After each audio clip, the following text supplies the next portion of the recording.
Hukum kalah sama politik? Nah, tapi kemudian sesudah saya lulus Fakultas Hukum itu saya kecewa terhadap hukum. Saya bilang, apa sih gunanya belajar hukum? Saya itu tahun 82, 83 saya kecewa hukum. Saya jadi dosen kayak gini ngajari hukum, tapi hukum tuh tidak ada gunanya. Waktu itu kan sudah mulai merebak korupsi, merebak kesewenang-wenangan. Apa nih belajar hukum? Saya pelajari semua hukum tidak hidup nih di negara ini. Oleh sebab itu saya masuk ilmu politik, S2-nya masuk ke ilmu politik. Sehingga kesimpulannya pokoknya hukum itu selalu kalah dengan politik. Kenapa? Karena hukum itu adalah produk politik. Tidak ada hukum itu yang lahir sendiri. Hukum itu pasti penguasa politik yang buat. Guru saya memberitahu, kenapa orang hukum itu selalu bingung? Karena orang hukum itu tidak tahu ilmunya sendiri. Pintar dia ilmu hukum, tapi dia tidak tahu bahwa ilmu hukum itu hanya bisa dijelaskan oleh kekuasaan politik. Nah, itu sebabnya lalu saya masuk S3 di bidang ilmu politik hukum. Menghadapkan dua ilmu itu, ilmu politik bagaimana, ilmu hukum bagaimana. Itulah kemudian saya lulus S3 dan mendapat gelar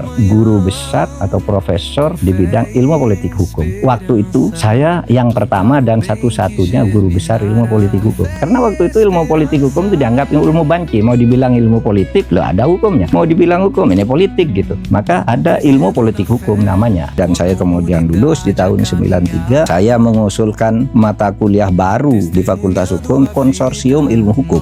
Dia menentukan jenis-jenis mata kuliah di perguruan tinggi itu. Saya usul gitu, Pak, hukum tuh perlu ilmu politik hukum. Lah kenapa? Lah orang hukum tuh selalu bingung dikalahkan oleh politik. Nggak bisa itu ilmu politik, nggak bisa. Ini saya sudah nulis disertasi, metodologinya metodologi hukum. Dan kalau di Fakultas Hukum ada kuliah sosiologi hukum, ada budaya hukum. Kenapa politik hukum tidak ada? Akhirnya ringkasnya jadilah ini menjadi mata kuliah wajib sejak tahun 94, mata kuliah wajib di S2 itu.